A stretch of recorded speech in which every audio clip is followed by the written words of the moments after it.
இந்த புக்கு ஏன் இவ்வளோ இம்பார்ட்டன்ட் சொல்கிறேன்னு தெரியுமா? ஒரு 20 சாப்டர் இதில் இருக்குதுன்னு சொன்னேன் பாருங்கள். அதோட ஹெட்டிங்கை மட்டும் படிக்கிறேன். உங்களுக்குள் ஒளிந்திருக்கும் புதையல். 2வது, உங்கள் மனம் எப்படி இயங்குகிறது. அற்புதங்களை நிகழ்த்தும் ஆழ்மனதின் சக்தி. பண்டைய மனநல மருத்துவம், நவீன மனநல மருத்துவம், மனநல மருத்துவத்தில் நடைமுறை உத்திகள். ஆழ்மனதின் போக்கு வாழ்வின் உயிரோட்டம் குறித்ததே. நீங்கள் விரும்பும் விளைவுகளை பெறுவது எப்படி. இதுதான் நம்மளுக்கு தேவையான முக்கியமான சாப்டர் இந்த புக்லேயே வச்சு. அடுத்தது, ஆழ்மனதின் சக்தி கொண்டு சொத்துக்களை குவிப்பது எப்படி. இது யாருக்குன்னா, சொத்து வேணும், இருக்கிறத விட கொஞ்சம் அதிகமாக சேர்த்தணும்னு நினைக்கிறவங்களுக்கு தான் இந்த ஹெட்டிங் சூட் ஆகும். அடுத்தது, செல்வந்தராவது உங்களது பிறப்புரிமை. நம்ம ஏழையாக ஏன் இருக்கிறோன்னே தெரியாமல் இருக்கிறாங்க பார்த்தீங்களா, அவங்களுக்கு ஏன் நம்ம ஏழையாக இருக்கணும், பணக்காரங்களாக இருக்கக்கூடாது அப்படிங்கிறதுக்கான ஒரு விளக்கம். செல்வந்தராவது நம்மளோட பிறப்புரிமை அப்படிங்கிறாங்க 10வது சாப்டர்லேயே. உங்கள் ஆழ்மனம் உங்கள் வெற்றி கூட்டாளி. உங்களை விட பெஸ்ட்டு பார்ட்னர் இந்த உலகத்தில் யாருமே இல்லைங்க. அதுதான் அவங்க அப்படி சொல்லியிருக்காங்க.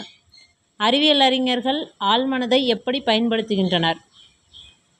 ஆழ்மனதை உபயோகித்து உறக்கத்தின் அற்புத பலன்களை பெறுவது எப்படி.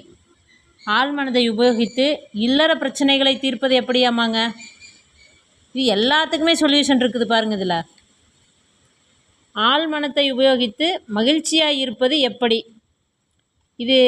இந்த 2 ஹெட்டிங்கே, இல்லற பிரச்சனைகளை தீர்ப்பது எப்படி, மகிழ்ச்சியாக இருப்பது எப்படி, இந்த 2 ஹெட்டிங்காகவே கண்டிப்பாக இந்த புக்கை வாங்கி படித்தே ஆகணுங்க.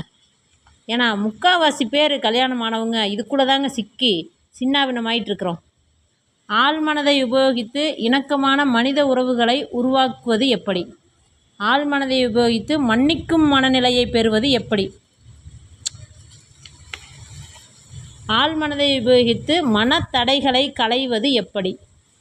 ஆழ்மனதை உபயோகித்து பயத்தை போக்குவது எப்படி. ஆழ்மனதை உபயோகித்து என்றென்றும் மனத்தளவில் இளமையாக இருப்பது எப்படி. ஒரு சிலர் பார்த்திங்கன்னா ஏஜ் இஸ் எ நம்பரும்பாங்க. 75 வயசுலேயும் ஓடி ஓடி ஓடி ஓடி இன்னும் சினிமாவில் ஆக்ட் பண்ணி க்ரோர் கணக்கில் சேலரி வாங்குறவங்களும் நம்ம மண்ணில் இருக்கிறாங்க. 50 வயசுலேயே என்னால் எல்லாம் இனி முடியாதுப்பா அப்படின்னு சொல்லி வீட்டில் ஒரு ஓரமாக கட்டலில் படுத்து தூங்குறவங்களும் இருக்கிறாங்க. எல்லோரும் இதே இந்தியாவில், இதே தமிழ்நாட்டில் நம்மளுக்கு தெரிஞ்சவங்க இருந்துட்டு தானே இருக்காங்க. அப்போ 10ஓட 11 இருக்கணுமா, இல்லை முத்தா ஒன்றா இருக்கணுமா அப்படிங்கிறதெல்லாம் நம்ம கையில் தானுங்க இருக்குது. Hi guys.